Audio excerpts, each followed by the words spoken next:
pemirsa, kembali lagi bersama saya Suci Amelia. Saat ini saya sedang berada di Universitas Bengkulu, tepatnya di Fakultas Hukum.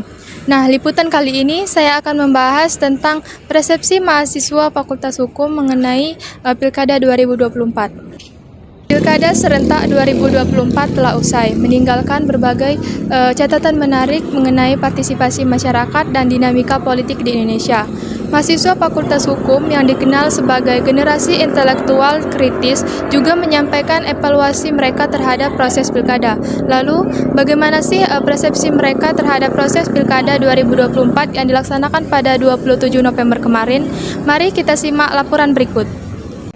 Pemirsa, saat ini saya sudah bersama mahasiswa dari Fakultas Hukum. Selamat siang, Mbak. Boleh memperkenalkan diri terlebih dahulu? Oke, baik. Perkenalkan saya Putri Lestari, mahasiswa semester 5 dari Fakultas Hukum. Saya izin bertanya ya, Mbak. Kemarin kan kita habis melakukan pelaksanaan Pilkada 2024 ya. Bagaimana sih pandangan Mbak mengenai pelaksanaan Pilkada 2024 yang dilaksanakan pada 27 November kemarin? Oke, baik. Dari pandangan saya sendiri, Pilkada kemarin itu berlangsung damai, akan tetapi ada hal-hal yang menurut saya agak kurang berkenan gitu untuk masuk berita nasional. Karena kenapa? Ada paslon gubernur itu yang terkait kasus gitu loh. Ada kendala nggak, Mbak, selama pemilihan kemarin? Kalau kendala secara pribadi itu tidak ada untuk saat ini.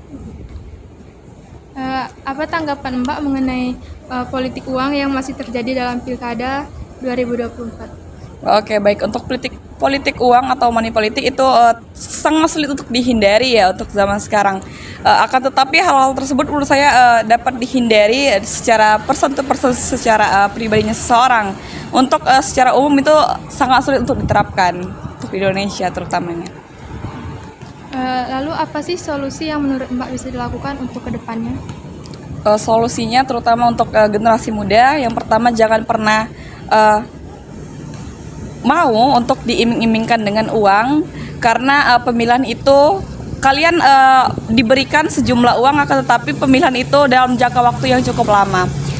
Harus tetap diperhatikan visi misi dari pasangan tersebut, dan juga apakah visi misi pasangan tersebut sesuai dengan yang teman-teman generasi muda itu harapkan.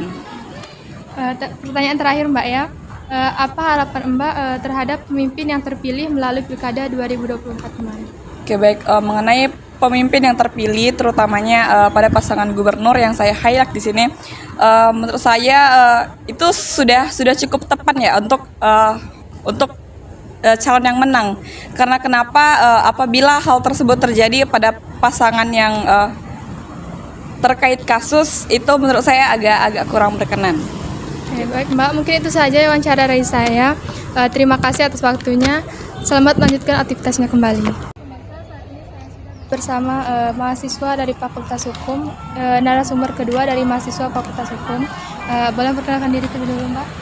Aziza Cinhayu dari angkatan 2020. Saya izin bertanya, Mbak, mengenai Pilkada 2024 kemarin. Apa pandangan Mbak mengenai pelaksanaan Pilkada 2024 yang telah terjadi pada 27 November kemarin? Kalau menurut saya sih, sejauh yang saya tahu, Pilkada kemarin itu berjalan aman, lancar.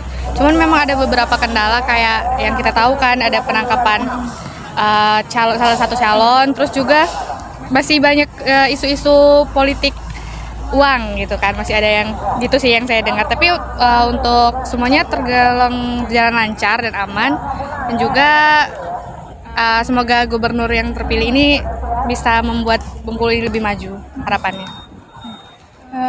Ada kendala nggak, Mbak, selama pemilihan kemarin?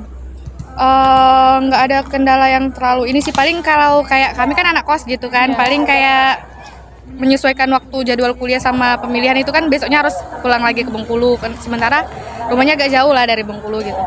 Dari mana, Mbak? Dari Seluma tapi yang ujung. Itu paling.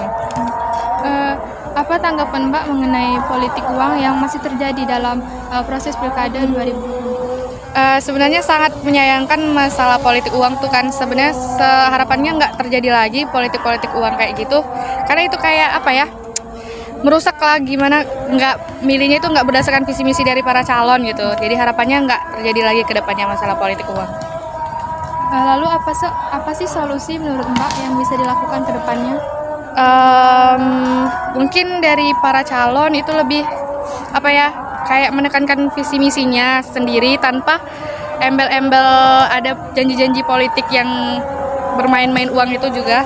Mungkin lebih ke visi misinya ditekankan lagi. Gitu. Pertanyaan terakhir Mbak ya, apa harapan Mbak terhadap pemimpin yang terpilih melalui Pilkada 2024 yang dipilih kemarin? Harapannya mungkin semoga pemimpin yang terpilih ini bisa membuat Bengkulu lebih maju, lebih baik dari pemimpin-pemimpin sebelumnya, dan memperbaiki sistem yang mungkin kemarin masih kurang. Ya itu sih intinya, membuat Bengkulu ini lebih maju aja. Baik Pak, mungkin itu saja wawancara dari saya. Terima kasih atas waktunya. Selamat melanjutkan aktivitasnya kembali. Diskusi seperti ini menunjukkan bahwa mahasiswa Fakultas Hukum memiliki peran penting dalam mengawasi proses demokrasi kita. Semoga hasil pilkada kali ini benar-benar membawa perubahan bagi masyarakat. Mahasiswa Hukum Universitas Bengkulu menyampaikan apresiasi sekaligus kritik mereka terhadap Pilkada 2024. Mereka menegaskan pentingnya integritas demokrasi dan berharap hasil Pilkada kali ini benar-benar mencerminkan aspirasi rakyat. Demikian liputan dari saya, dari Universitas Bengkulu. Saya Suci Amelia, terima kasih dan sampai jumpa.